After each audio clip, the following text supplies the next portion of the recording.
अमेरिकी राष्ट्रपति Donald Trump ने सऊदी अरब के साथ एक परमाणु समझौते को मंजूरी दे दी है। अमेरिकी अखबार वॉल स्ट्रीट जर्नल के मुताबिक इस समझौते के तहत सऊदी अरब को एक सिविल परमाणु कार्यक्रम बनाने में अमेरिका मदद करेगा। ये समझौता भविष्य में सऊदी अरब की जमीन पर यूरेनियम एनरिचमेंट का रास्ता भी खोल सकता है।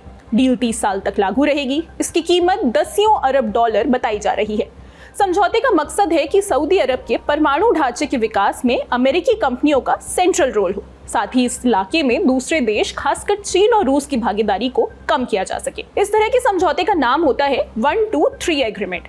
ये नाम अमेरिका के 1954 के एटॉमिक एनर्जी एक्ट की धारा 123 पर रखा गया है। यही वो कानूनी व्यवस्था है जिसके बिना अमेरिका की परमाणु तकनीक, न्यूक्लियर फ्यूल या उससे जुड़ी एक्सपर्टीज किसी भी दूसरे देश को नहीं दी जा सकती है। तो फिर डील आगे कैसे बढ़ेगी? समझौते पर दस्तखत होने के बाद ये तुरंत लागू नहीं होगा। इसे समीक्षा के लिए अमेरिकी कांग्रेस यानी अमेरिकी संसद के दोनों सदनों के पास भेजा जाता है। हाउस ऑफ रिप्रेजेंटेटिव्स और सीनेट के सांसदों को इसे परखने के लिए 90 दिन मिलते हैं। अगर इस दौरान हाउस और सीनेट दोनों मिलकर समझौते के खिलाफ ज्वाइंट प्रस्ताव पारित कर देते हैं तो ये समझौता वहीं रद्द हो जाता है। लेकिन अगर ऐसा नहीं होता तो 90 दिन पूरे होने के बाद ये समझौता अपने आप ही कानून बन जाएगा। सऊदी वाली डील में समझौता पास होने की संभावना ही ज्यादा है। तो इस डील से सऊदी अरब को क्या मिलेगा?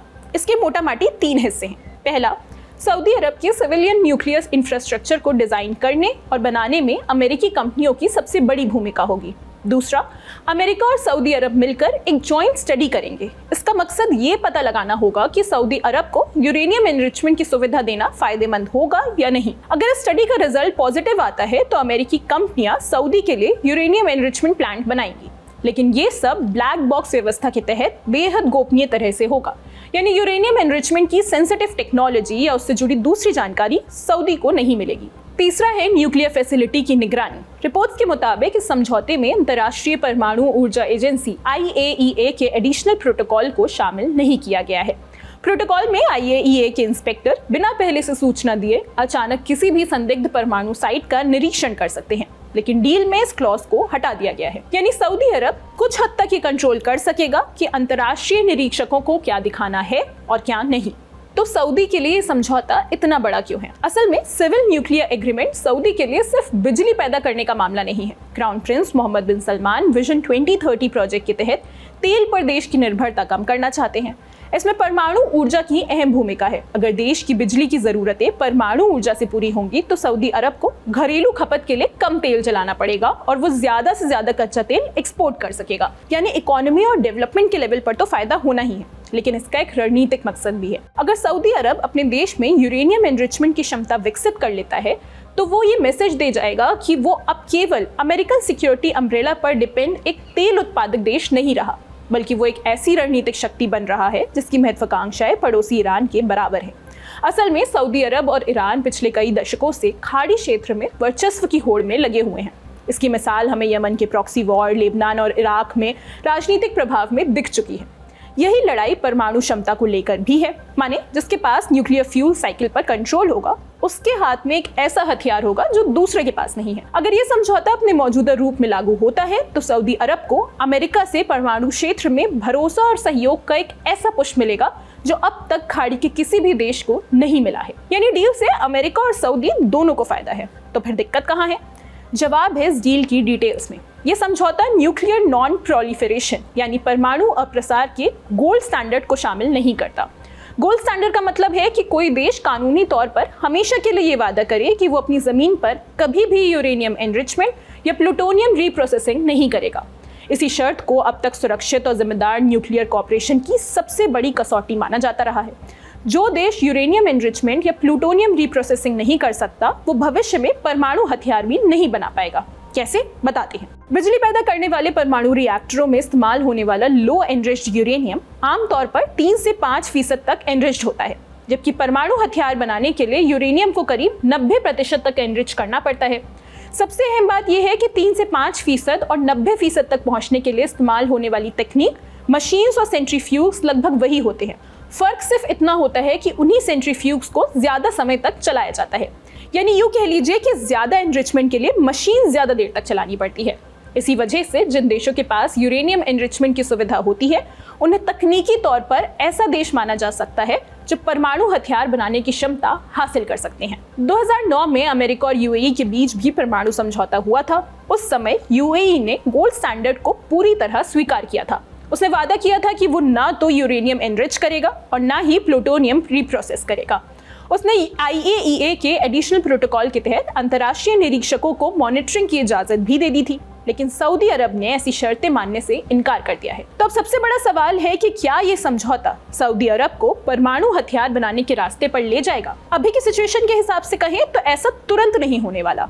सिर्फ यूरेनियम एनरिचमेंट की क्षमता होने का मतलब ये नहीं है कि कोई देश तुरंत परमाणु बम बना सकता है।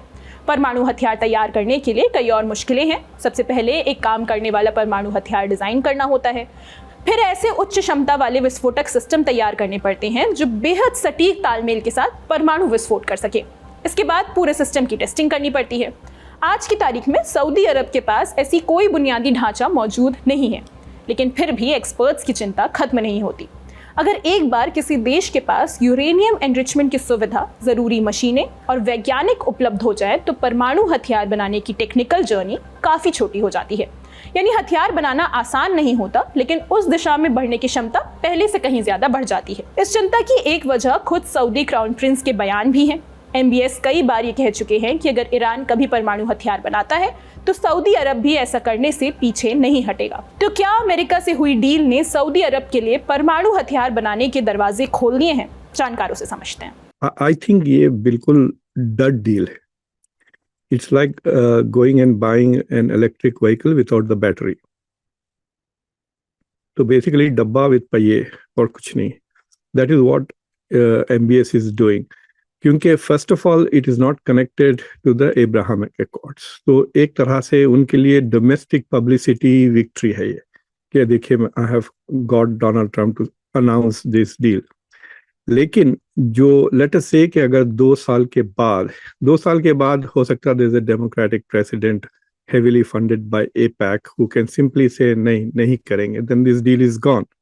Meanwhile, हमको इस बात पे नजर रखना है कि कितने पैसे जैरेड कुशनर बनाते हैं इस डील से, because there will be a study and the study will be commissioned and there will be some commissions going to people who are going to facilitate this. यानी बस दलाली जो करेंगे उनको पैसे मिलेंगे।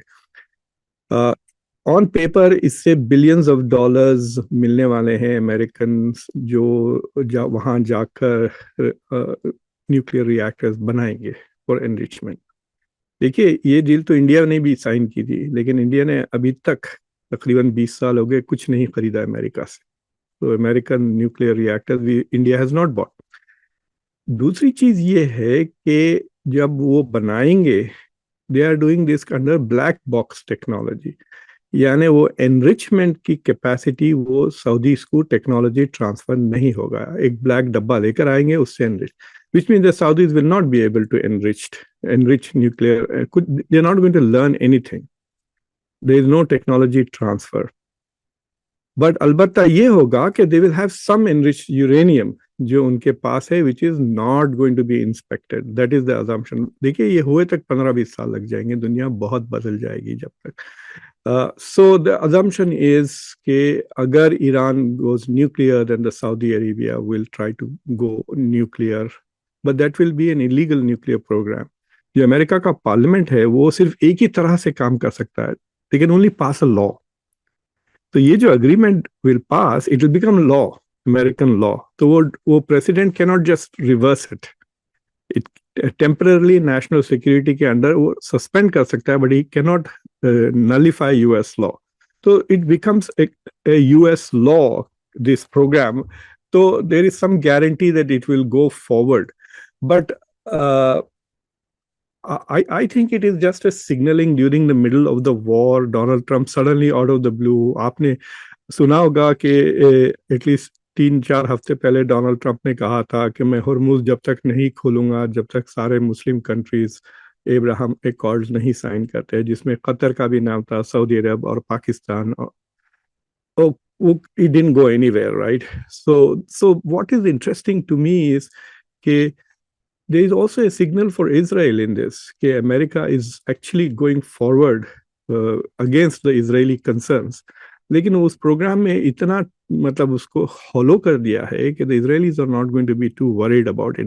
दे रियलाइज कि इसमें कुछ फायदा नहीं होने वाला है. They will get nuclear reactors, but they can get it मतलब without any of these restrictions जो इन्होंने लिफ्ट किए हैं.